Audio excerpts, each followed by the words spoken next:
And and so today we're going to kick off at Travis and going to get started. So yesterday was great. Yesterday we talked a lot about about setting goals, and I think the critical question for setting goals or for a summer externship and ensuring that your students are going to have a good time while they're there, and you're going to get good positive results for them is to help them set goals. Today we're going to talk a lot about what it means to be a mentor, what it means to develop yourself as a facilitator, and look at some of the practicalities behind it. I think one of the good spots for me, and one of the reasons why I want to start here, and let me just say that I encourage folks to ask questions throughout and to give us feedback as we do this. Again, yesterday was about goal setting. Today is about feedback. So tell us how we're doing. Tell us give us some answers to some questions, and let's try to make this portion of it a little bit more interactive. Today is being run as a meeting for that purpose as well. So, first question I always ask myself, and I ask other folks to think about this too, is what's your why? And I'd love for folks to either write that down into the chat bar. Why are you a public defender? And or just shout it out loud, take yourself off microphone or take yourself off mute, one or the other. But I'd love to hear about some of the reasons why you do this incredibly hard, grueling, every day is a challenge work. I'll be the first to take that on, Corey, why do Travis. you do it? For me, it's well, first, selfless service. Prime military, just that idea of one serving the people. But when I got in public defense, honestly, I realized that it's an entity that has contributed to my life since before I existed, and to give back and to pour into it is just, yeah, you see the smile so original, and Yeah. that's why. Yeah, Well, fight the and, government. Corey, it's interesting because my primary motive is to see systems change, and we certainly have room for everybody's motives. But I wonder, so Susan, fight the government, same motive that I have. What I want to do or maybe even more. You're sort of also a warrior in that, which I think we all are as well. But the warrior move is also another one. Anyone else?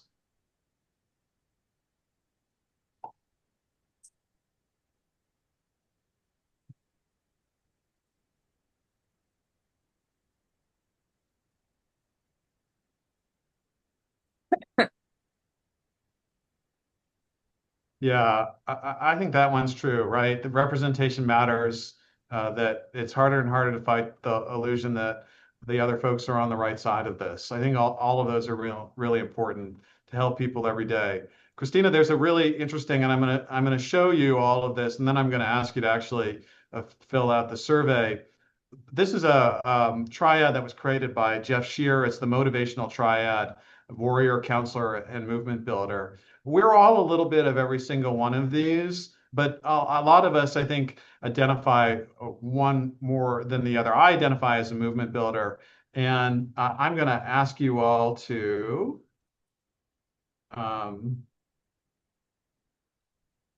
fill out this survey, which will just be up for a minute, about which of the three that you think you see yourself as.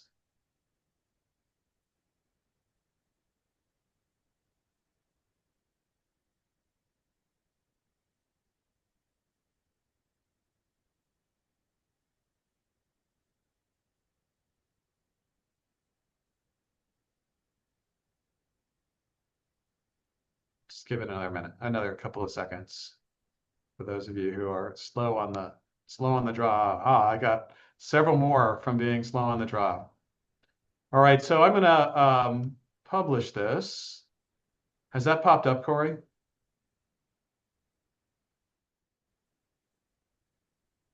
Can you see it on your screen? Yes. It's up. Okay, okay. And it's interesting that there are only two of us who identify as movement builders. A lot of counselors, a lot of warriors, and I think that's really interesting. So I want to ask you all the same question about your students, and what do you think your students will see as their motivators coming in? And in fact, I think I've created a second poll, and I'm going to run that. I'm going to run that poll right now as we think about this too. And so I've asked, the second poll really is to identify which the students see themselves as, and do you think it's the same motivator as yours?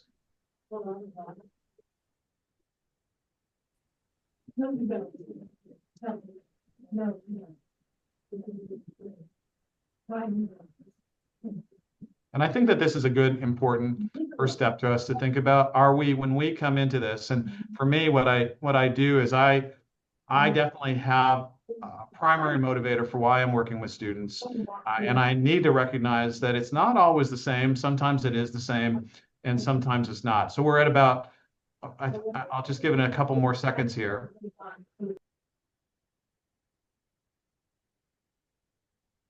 And I'm going to share these results too. So you can see from these that, well, it was about 50-50 on warriors and counselors. We see our students as a lot more of movement builders, right? In fact, 29% of them coming into your offices are going to want to be movement builders. 29% of you acknowledge too that it's not going to be the same motivators that you have. And I think it's a really important thing to remember as you are building out your summer plans, that your students have come to the program with different motivations than you have. I think that there are probably more counselors as well, or folks that are who are students who are coming in to be counselors too.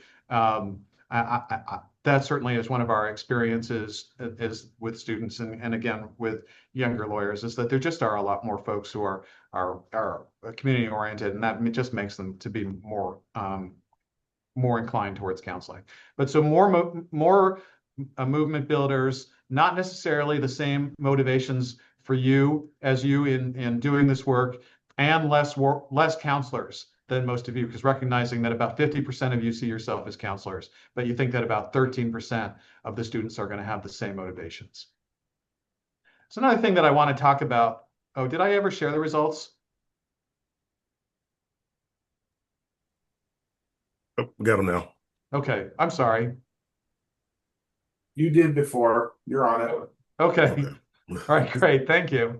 I'm going to stop sharing them then and move back to our thing. The other thing that I want to talk about, and it is really critical with these group of students because they are of the age that life really impacted them.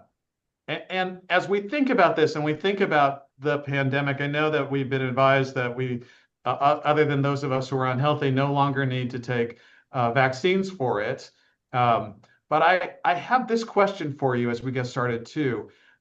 Has your life returned to what it was like before the pandemic? And I did not create another poll, so just throw your answer into the chat, or again, you can just take yourself off mute.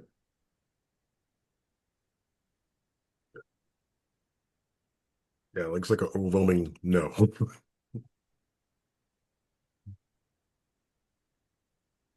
Andrea, I think that is really perfect. It's a new normal, and Jason, even better. What is normal, right? We have to remember that, right? Like, it is very different for me. I worked in the same city that I lived in, and I now work in another city because it is okay to travel and drive back and forth. And I think that is very much the case. We think about the world differently after it because we were isolated for so long. But we were isolated as largely adult professionals. And we have to remember that our students did not have that privilege. Most of them spent some period of time working through school or through just being at home and not being part of an office or a school space. And that has had a lot of impact on the students. I'm going to show you this chart to show you a little bit about what life was like for our students during this period. And you can see these huge increases in inactivity, of not working, of not being employed, and really the incredibly large numbers for students 16 to 24, which are going to be the people that are coming into your offices largely as externs. And this is their experience during the COVID period. that they really were alone, not working, inactive, just not doing anything during this large period of time. This has resulted in a couple of other things that we have seen from this group. One of them to remember is that they have not been working in the workplace a lot. They did not go to school for at least some period of time. They learned from their couches or their beds in their homes. And so they feel a lot of anxiety. And again, I'll show you another chart that kind of shows this, that while most adults, probably largely including me, show symptoms of anxiety or depressive disorder in about 32% of us, for folks who are coming into your offices right now, the 18 to 24-year-old group, over half of them have some sort of anxiety or depressive disorder. And we are largely, a lot of that has to do with the socialization that they've experienced over the last couple of years. And it's really, really important for us to remember that. But the other important thing to do, despite them having very different lifestyles during this period of time and feeling a lot of anxiety in the workplace, is this truth, is that they are going to be fine. And there's one final chart that I'm going to show you, which shows you kind of where they were and what happened, and that the steadiness that things are working out for them really does say this to me.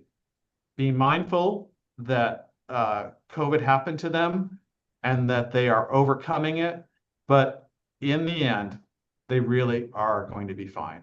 And our job is to shepherd them through this experience, whether it is their first work experience outside since for their first work experience ever, or one of many. But remembering this. So we're going to start with a few topics here. The first one is mentoring. And I'm going to ask you all this question. Again, you can feel free to put it on or turn off if you have something to say, or also just type it into the chat. But why do you like being a mentor? When we choose to be intern supervisors, we are not just choosing to be task managers, but we're choosing to be mentors. So why do you like being a mentor? And anyone, please speak up or type it into the chat. And Corey, I'll ask you first. Why do you like being a mentor? I like to see people grow. Learning is my drug, and to see someone grow and really find themselves, it's just that. And seeing someone who may not, again, as Tatiana said, representation matters. And being able to give someone that opportunity, that platform, I get goosebumps for it. Yeah, and Victoria, right. I gain as much from, and I gain more from the extern experience than they do. Did someone pull off mic and want to say something? Or off mute? No. Susan, I love that answer. I want to be the mentor that I wish that I had. I'm still looking for that too. We can all mentor each other, and I don't think that there ever ends to be a point. I think that's a really important point, right? We want to be the mentor that we all wish that we had had. Tatiana, I'm glad that you're giving thanks and yeses for that one, because it's a great answer. Mentoring is not, and while we know that part of what the summer with our students is going to be is task management, making sure that they show up for their first appearances, their arraignment calendar, or do their investigator assignments and everything else, it's not task management. That is the part of the job that's easy. It is the part of the job that really we're not going to talk about at all, except to say that that's not what we're doing when we're mentoring. What we're doing when we're mentoring is three things. And the first thing that I want to talk about is guidance. So 4 things for guidance, and I think these are all helpful. First, as you're bringing students in, have an onboarding plan. Does everybody have an onboarding plan for their students already? And if you don't, Corey, can you talk for just a minute or two about the NAPD onboarding plan? Definitely. That's only $25 per student, and exactly. It's like one of the great things, again, if you want to really expose someone, bring them on board and to show them all the aspects of public defense, like NAPD's onboarding program really gives you that. And when it allows someone to actually see all of the working parts, all of the moving parts and how it works together, and without for you having to do all the hard work because it's already done. And so if you don't have a program, it's a great way to look at that and just one, bring some exposure, but also, connect the dots with your own office in that. And I think it's, yeah, because bringing people on board is the one time that you can actually say, okay, look at our community. And so I think it's a powerful opportunity there. Yeah, and the NAPD program, this is not an infomercial, but it is 6 hours long. They are 7-minute chunks, so it's perfect for learners with short attention spans, and it really is a great tool to use as onboarding and to be part of what your onboarding plan should also be. The other part of what for me is important about the onboarding is again, students are going to be new, so you got to introduce them to that, make them know that what is going to be expected of them during the summer, and what are the ethical rules that they need to follow. And I think that those are sort of the basic must-haves in your onboarding plan. And then once you have done that, really critical to a good summer is continued training. The training program, as you think about that, I highly recommend that you do that with the students that you have in mind. What you want to do is you want to develop a plan that addresses the programs that they're in. So if you've got students who are assigned to the dependency unit, or they're going to be investigators, make sure that they have the tools that they need for those particular programs. So not just the overarching goals of your office, but also really the things that they need. And the next thing that I would talk about is to remember, and we talked a lot about this yesterday, but this is a critical part. Set a meeting schedule, and honestly, set a meeting schedule as early into your summer as you can, because what you're going to find, because all of us are incredibly busy, is that you're just going to forget about this part. And when Corey was talking yesterday about the importance of one-on-ones, and one-on-ones are not the how you doing, is it all working out, or the walking back from court together. It is the intentional sit down of a meeting. And so Corey, do you want to just talk for another second or two about why the one-on-one is a critical part of mentoring students? Definitely. And as I mentioned, it's not the drive-by, not the run-by, but it's the time when, one, as you as a mentor, as a supervisor, it's the time for you to be quiet, honestly, and really understand what it is, like the needs and wants of your, again, the supervisor, your intern, just how do they see their performance? Really getting, again, creating that feedback loop for you, but also allows you, one, take it in first and now give it back. And it's essential because it's that growth process, whatever their goals are. Now we have a way to track that. We can actually have a conversation that's relevant to something that they're invested in, their goals, versus, okay, like, did you watch Dragon Show last night? In which we all did, but that's a thing. But Yeah. It's definitely like, try to avoid, like, check-ins are great. The drive-bys are one thing, but the one-on-one, like, again, it's a great way to schedule your time with your intern. Yeah. And what I would recommend is to take your Smarty goal sheet that you and the student have filled out at the beginning of the time together, and set appointments maybe every 3 weeks. So you'll have 2 to 3 of them over the course of the summer, where you'll say, okay, we had this Smarty goal sheet. How are we doing? Have we reached goal number 1? Have we reached goal number 2? Have we reached goal number 3? What resources do you need to reach these goals? Should your Smarty goals be changed? And I have really found that to be the most effective, largely because my goal for the summer for my students are not necessarily the goals that they have for the summer. And when I go back to assessing what their goals are, my goal for the summer may have been that I want them to do as many court appearances as they want, but they may have discovered over the course of the summer that they are legal geniuses. And what they really want to do is spend their time helping to develop suppression hearing motions. And if I can help them, and I forget that because I just love being in court so much, and I just want to be in court so much. And so I feel like the perfect experience for my student is just to put them in court as much as I can, but they love suppression motions. So we go back to the one-on-ones. We say, well, how are you doing? Like, well, you keep putting me in court, but I have no time to write these motions that I've been working on with Corey on this other case. And that will really help and enhance your summer. enormously. And I have always found that these reflective meetings, as opposed to the how are you doing? Are you having a good time? Is it all working out? Which is great. But having the sit downs and really walking through the one-on-ones like that make an enormous difference. So the last thing in this section that I want to talk about is career goals. Your students do not yet know that they are going to be part of this system for life. And hopefully they will. Hopefully your office is a wonderful place and they will have the tools to do this forever, but they may not.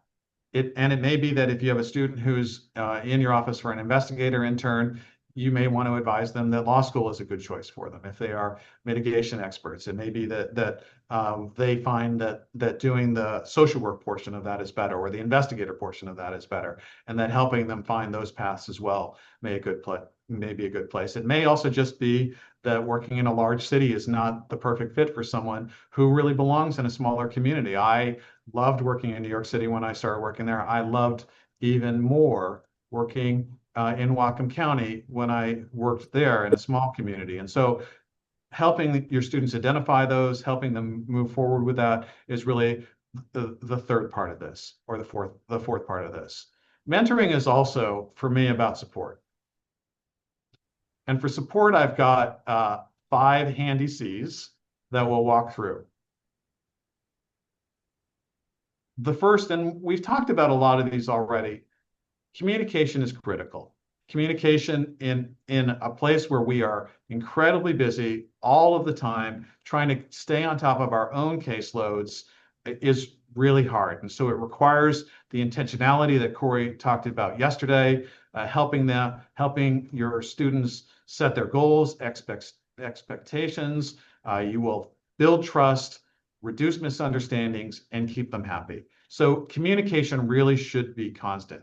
Your students are going to feel intimidated by you. So you have to take the lead role in communicating with them and not the other way around. Reach out to your students, make sure that they're feeling comfortable, making sure that you talk to them. And I think the one-on-ones can happen once a week or more or less frequently, depending on the needs of your students. This type of communication, the drive-by, should happen all the time. You should be checking in with your students a couple times a day, making sure that they're happy, even if they're busy writing those motions all day. Just check in to make sure that everything is going well with them.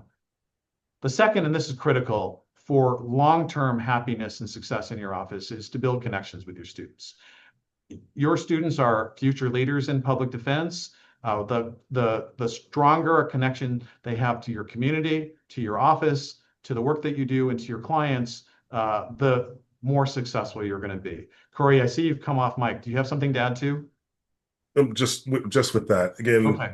you'll hear a lot of times, especially with onboarding, people refer to the office as a family, but it's a community. And really just building that understanding that you're going to meet people who are different in your community, whether it be in the office, our clients, or what have you. But it's really expressing we all have that same goal in mind, no matter what our origins are. And when it just recognizing its diversity, because it's like, okay, people aren't going to look like me. They aren't going to feel like me. But again, I may be a counselor, but you may be a warrior. We may not see the same way, but ultimately it's a community. I mean, it's more so in my community. We all put our trash cans out on the same day. We all bring them in. We all make sure we have a nice community. And I think that's reemphasizing that connection, because it matters. And also, Travis, I put it in the chat. It's a sort of a template format of meetings, check-ins, and one-on-ones. Oh, that's great. Thank you for that. Yeah, it's based off of Patrick Lencioni's Death by Meeting. So okay, that's great. Yeah. Thank you for that. All right, culture. We work in the greatest places ever. Public defender offices are the greatest places ever. Include your students in that. Share your values, your norms, your behaviors, your mission, and your vision. When we have a culture that emphasizes fairness, inclusivity, and appreciation, we culture the kind of engagement that will result in long-term sense of identity, purpose, and pride for our students. Culture is important. The stronger we enforce those values, that we practice those values ourselves, and we share them with our students, the better we support them. Make sure that they contribute, recognize when they do well, give them opportunities Do not task them every day with the same thing, but to give them new things that give them the opportunity for growth. And then finally, offer training, mentoring, on opportunities for advancement, even within your students, remembering that they're not all the same. They're all going to move at different spots, and help them to see what their futures could be. Within your office, if you're going to have space within your office, outside of your office, if you don't. I always explained to my students when I was working in Whatcom County that there was a whole group of other public defender agencies within the state that were fantastic to work with too, and I would try to provide them with connections, especially if they had grown up in Grant County or Spokane County, to try to provide them with the connections so that they would be able to go there as well. And again, if it didn't work out in our offices, that there would be other good places for them to go. The third thing about mentoring is feedback. So for me, feedback means a couple of things. Feedback is you watch, really, starting when you have your students, go and watch them a lot, see what they're doing, and work with them or engage them a lot. Feedback needs to be for your students positive, on point, and personal. So when you see your students do a first appearance and they talked about the importance of the standards for setting a bail, and they talked about how they didn't meet that, go in and talk to them. Oh, that was fantastic. I really liked how you did this. It was really a great tool, and it was fantastic that you got those folks out. Here are some things that the next steps that we can move forward on to make it even better. And I really believe that the sandwich approach is no longer an approach that anybody really follows. We try when we're working on feedback, especially for students who are new to this process, it really needs to be positive. Despite having spent many years in New York and expecting people just to speak plainly, I very much encourage plain speak. Being harsh is not helpful. You are not going to foster that kind of environment where the students are going to be happy. So be frank and be honest, but do not be harsh. All right. So why is it so great to have students in our offices? We've got free help, which is maybe not, depending on how much work it is. Free help is one of them. Why else do we want to be good mentors?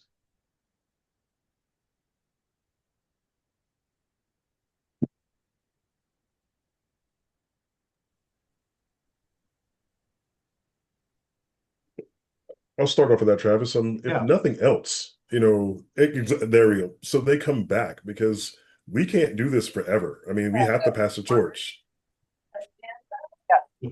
Yeah. Getting them come back is absolutely positive. And Yeah. Taylor, hopefully we're creating good future PDs. We want to be good mentors ourselves so that they will be good mentors in the future. And so we continue to create that. I'm not able to find like anywhere else. I know. Yeah, so far I haven't either. It's like I've seen a couple of the other ones. I think that is not someone contributing. I think that's someone whose mic just went off. I also think you're going to get a better student experience when the students feel they're being supported, and when they feel like they're really part of it, you're going to get a better experience for them. And again, they may not be public defenders in the future, but they are going to understand public defender values. They are going to understand public defender practices. And when they go to the firms, when they go to the government, when they do those other things, they're going to understand who we are, and they are going to support us in their futures as well. And that is critical, whether they remain within us or not, whether they remain part of us or not, going forward as having had that experience is good. The other thing that effective mentorship will do is it will create a better office culture for you, for everybody. When our students are well supported, everyone is well supported. And again, being effective in that way, I think just really, really helps. So we know how good it is. Let's talk about why is it so hard to be a good mentor. And I've got some ideas here first, but I'd love again to hear from other folks about why this is a challenge for you or for me. You don't want to mess up someone else's life. I think that's the biggest fear that I have. I mean, myself, Yeah, that I won't do it right. I mean, I think that's, yeah. And yes, yeah, and patience is patience, hard. Tatiana, it's so true though, right? It is so true that we just want them all to be perfect, and it is really hard. We have a lot of work to do in our on our own, and it takes time to mentor. And when we are adding to a pile that is impossibly high already, it is really a lot to ask for. I'm going to say it. It's the for me the number one problem is that it takes time to be a good mentor. We have to remember that we're going to be adapting to different learning styles, and that while my learning style is a particular way, I love to write things down and produce it out that way. And I have got to have things done 15 days before the deadline, or I go a little. I do not do well when I start hitting deadlines, and that's it. It is hard for me with a student who is learning and trying so hard, and they are pushing up against a deadline. I'm like, well, where is it? When is it going to get, when are you going to get it to me? And I have to remember that it's a different learning style and different, and it's hard. Uh, it is challenging when we define roles, when we set expectations that are different than the ones that we have for ourselves, in establishing boundaries and giving them the spot. And the biggest and hardest, I think, for all of us, despite the fact that as defenders, we love our own independence. We love independence. And the reason why I keep doing this work is I love being independent. But the reality is that we see the students, and it is so hard to give them that same goal, the same thing that makes me so happy to be a defender. I do not want to give it to my students. I do not want to give them the independence. And I have to remember that. For me, time and independence are the hardest things on this list, because I don't want to give it up. I want to be in control, and I don't have the time to do it. So I have to remember on this list. Ultimately, what it means is that we have to be intentional. And when I talk about I'm going to give you a list of things that help you with intentionality. One, as Andrea, I think, and Tatiana and Corey and everyone else, set aside time. Be intentional about your time. Set it aside. Two, develop the skills.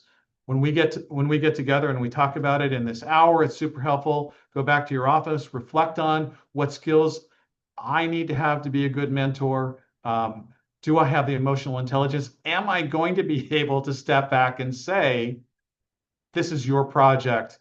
I'm going to let you, as long as we don't impact our clients in a negative way, I'm going to let you develop your own theory on this, or I'm going to let you develop your own motions on this, and work towards that.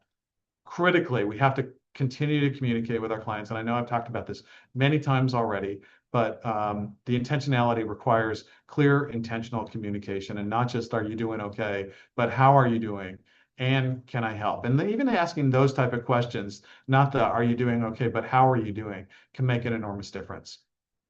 We have to be dedicated to their growth and their development, whether that's within our office or somewhere else. We have to be dedicated to their growth. So that's what it means, at least for me, to be a mentor. And those are the skills that I think are the most critical. Anyone else have extra thoughts before we move on to the next section about skills to add to this list? Or Corey, do you have skills to add to this list?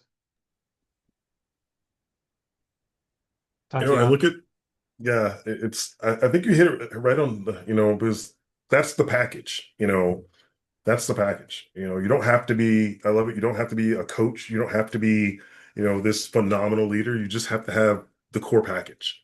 Right. And I think that's all it takes. Yeah. So let's talk a little bit about what it means then to foster professional development with your students. And I really can't emphasize this one enough, but start with the why. Why are you here? Why are we together on this? And they may not all know yet. They may not have developed this why to the same degree that we have. We think that they're probably mostly have the same goals that we have, but we know that a lot of them will not have the same goals. We know more of them are going to be inclined towards movement building and warrior than to counseling, which we all are, because we all want to help and develop students. So we've picked this, and we are attending this particularly because we are good at those parts, and it's what we like to do. but start with their whys. Ask them to identify for themselves, why is it that I do this work? Why am I going to continue this work? And why am I here for the summer? What is it that I want to get out of this? I think, again, when we talk about the why, we then talk about how do we identify their needs and goals. Just as with mentoring, it starts with talking about it. And I know that it's silly to say this, but ask them, why are you here? And what are you looking for to get out of this summer? Many of your students will have gone through some sort of a student interview program at school. You will have spent a little bit of time with them, and they will have been. I teach at Seattle University.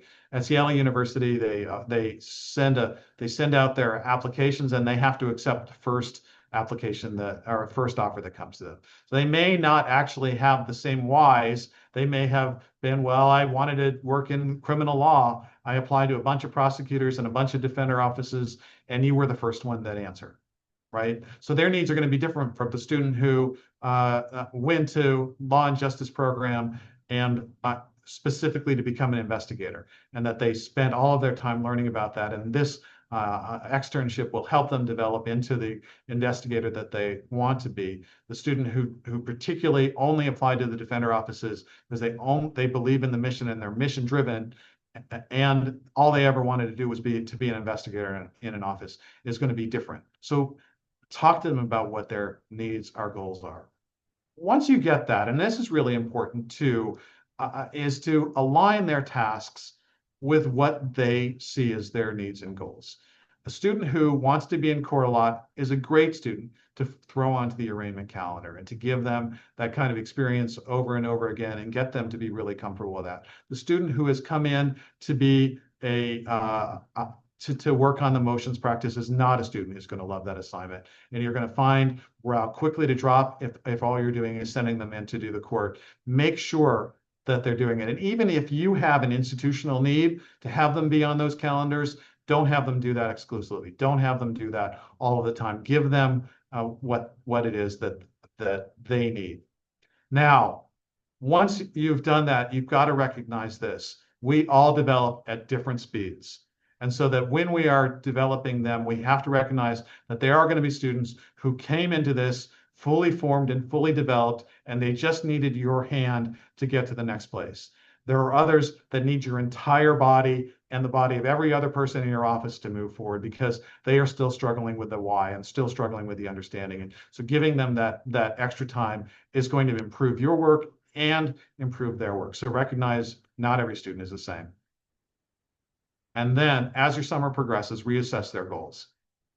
The student who thought that they came in to be the motions attorney may learn that they love court and all they really want to do is try as many cases as you can. And then you have to explain that the summer is not a time to try cases. They can try to sit in and watch as many things, but they're not going to have trials. But find them something that they can second seat and find them something more serious that they can attend to so that they're actually getting those experiences.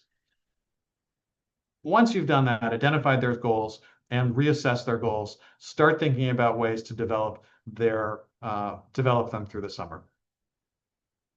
Again, I've talked about a lot of this and how important it is, but meaningful assignments are critical. Meaningful assignments are not the same for everyone. It depends on what their needs and goals are, but give them meaningful assignments. And going back to what it means to be a good mentor, give them good feedback. Tell them what they did well, tell them where they need growth, be specific, timely, and actionable so that they can do something with what you've given them so that they can be better. Give them opportunities to shadow and to observe. There was no greater moment in my externship than my first day when Lisa DeFimia at the Legal Aid Society walked me into the Port Authority bus station and asked me to map out the crime scene where we were. And I loved it. It was about 20 minutes of being a public defender in that office that I knew that I was a public defender for life because she had given me that opportunity. And I spent the entire summer running after her and helping her on cases. And it was the greatest time I'd ever had. I knew by that other summer because Lisa had been so amazing to me that I was stuck here, and it was all of the work that she had done in helping me to become the public defender that I continue to try to be. they are going to make mistakes. And as long as these mistakes are not mistakes that impact our clients, that's going to be okay. When they make mistakes in there, let them work through their problems, let them build from them, and use those moments as opportunities for reflection. Again, rather than the question of you did this incredibly wrong, or telling them that you did this incredibly wrong, it's great to ask a question like, how could you have done better? Or what were the steps that you think we could have done that could have done better? Corey and I were talking about this right before we got started today, that every argument that we make is the one that we prepare for, the one that we give, and the one that we wish that we had given. And we are going to Corey and I are going to spend the next week wishing that these presentations had been better, and that those words that we had tried to give were not the words that we actually came out of our mouths. Because again, no client hopefully has been harmed by what we had to say, Corey, today and yesterday. But let's learn from our mistakes. And finally, connect them with resources. And this means hooking them up to whatever your state and local resources are, the brief banks that you have, the NAPD resources, the resources that NLADA and WACTL and NOCTL and all of your other community organizations have. Teach them what it means to be part of a community, take them into the community, help them build community access, give them those opportunities to really learn how lovely and amazing it is for us to be public defenders together. Corey, what would you add to this list? As I look at this, the one thing that really, it's listen. I think that's the most important, like something, if I could add anything to this, well, just listen, because it's that, I think that's that one key thing. I think we are very much as supervisors or leaders in public defense, we're very GSD type of people, get stuff done. And the first thing, because we're so get stuff done, we'll take the ball and run it for a touchdown without listening to like, oh, wait, you wanted me to lateral this, or so I think just listen to what they want. I mean, they're brand new, they're nervous, and that little peak that you may get may be like just that little, the crack of light that they really needed to shine. So just listen. Yeah, I think that's really critical, because really what I think is important is not necessarily what's important to my students either. Any other thoughts or other ads to help facilitate or grow our students while they're in our offices? I know Tatiana talked about patience and being patient, letting folks grow. I think that's a really good one too. Anything else?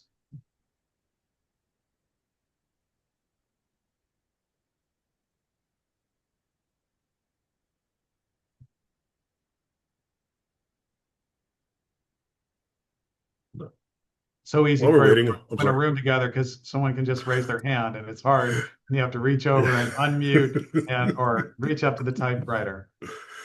It's, one of the things you put there is, I mean, connect interns with resources. I mean, and as you mentioned, like all the organizations, and don't forget people are a resource, like even just outside of the organizations, but just make whatever their goals may be, just if there's someone who just has that expertise, initiate that introduction.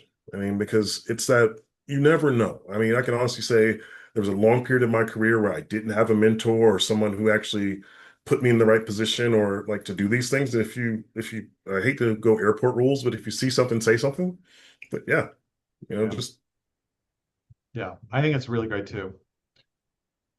I want us to be mindful as we talk about this, that our environments, while we are used to them in many ways, are not always safe.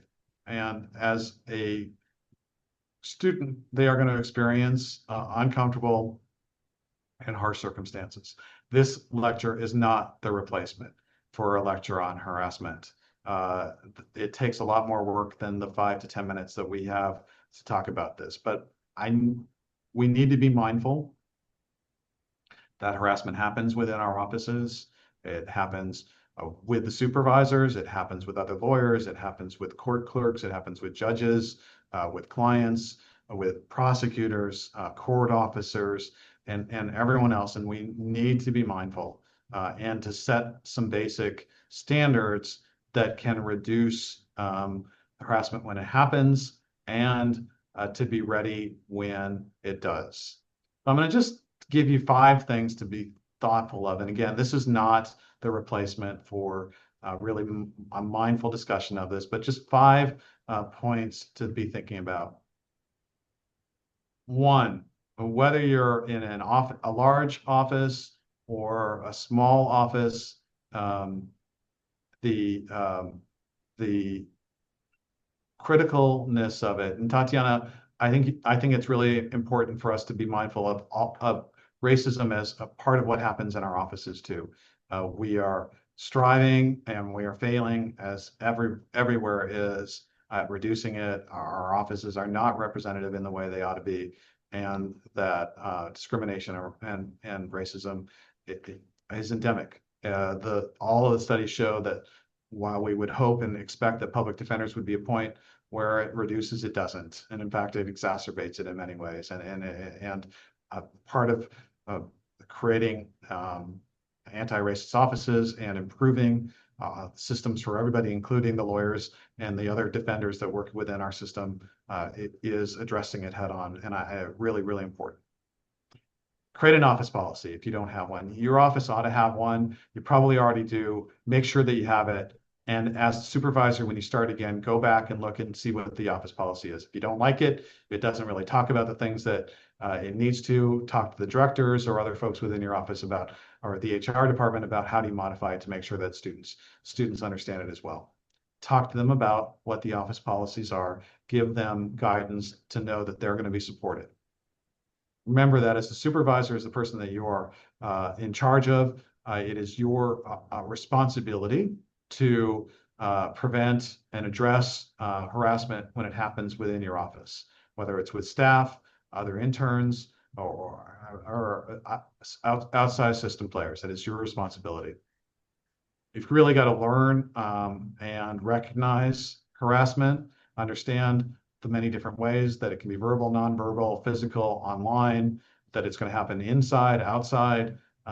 It includes racism, discrimination, sexual harassment, and those kind of horrible conversations that we have in the hallways sometimes about our clients that are part of the way that we cope with and deal with our work. Should not be things we should probably be saying around our clients or around our students, because again, it is not comfortable for everybody, and we should be working to get rid of those. Which gets us to this point, which is we really need to work to create a safe environment for our students, to give them the feelings that they know that we have a culture of respect, inclusivity, and professionalism, where they are going to feel safe and comfortable reporting their concerns, so that they know that when they come to you with their concerns, that they're going to be fairly addressed and you are going to deal with them well. Give them clear reporting procedures, the steps that they need to take to report harassment. Give them an independent opportunity so that they don't need to go to you if they're not comfortable for some reason reporting it to you as well. Give them that safety to know that they have the opportunities. And then for some reason it didn't show up on my list, but take action. When a student talks about it, when it's your responsibility to take action, again, make them feel safe. Follow the procedures that you've put in place so that it is easy and straightforward for them. All right. We're going to finish up again just by going back a little bit to what it means to be a mentor, that we want to improve, develop, train, motivate, coach, and inspire. I'm going to give you a simple plan. Remember, 1, that you are the key to your student success. 2, use your meetings to discuss development with them and give them feedback that fuels their goals. These 3 steps help you set the stage for their future growth. As we finish, and we just got a minute or 2 before we go, I want to hear folks, again, just type into the bar or turn yourself off microphone, but one thing that you plan to do as a mentor or a supervisor to help facilitate your students' growth this summer. And just type in one thing that you plan to do this summer that will improve their professional development.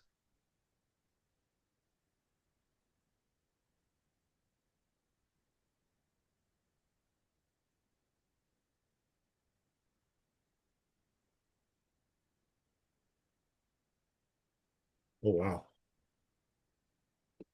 Be more intentional, schedule the one-on-ones. Corey, I'm glad we had a meeting yesterday.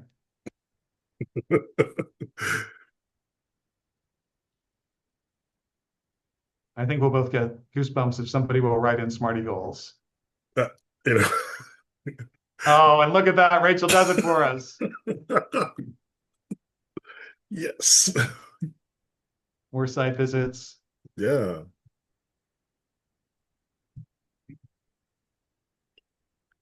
Tatiana, you're very sweet. We Anytime. are recording this.